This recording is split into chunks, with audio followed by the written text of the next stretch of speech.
歡迎收睇堅亮點，我係生亮。元朗油博路簡約公屋項目今日入伙，項目分為南北兩區，一共2156個單位。行政長官喺2022年施政報告指出，需要改善居民嘅住屋質素，目標喺2027年至28年之前完成興建3萬個簡約公屋單位。元朗油博路簡約公屋係政府興建嘅13個簡約公屋項目之一。項目喺2023年12月正式動工，經過1年多嘅時間，3月28號正式入伙。呢個1至2人單位，大約14平方米，有獨立洗手間，廚房係開放式嘅，租金大約880蚊。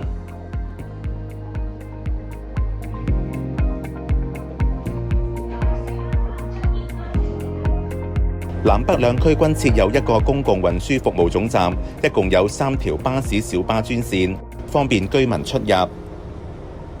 附近都有超市等配套設施。有啱入伙嘅居民話，希望設施不斷完善。仲喺觀塘㗎，4000幾蚊啊！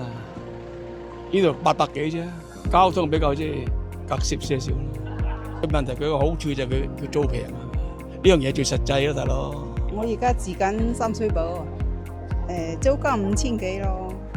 坐車就唔係好慣咯，坐車我哋都係覺得冇乜所謂咯。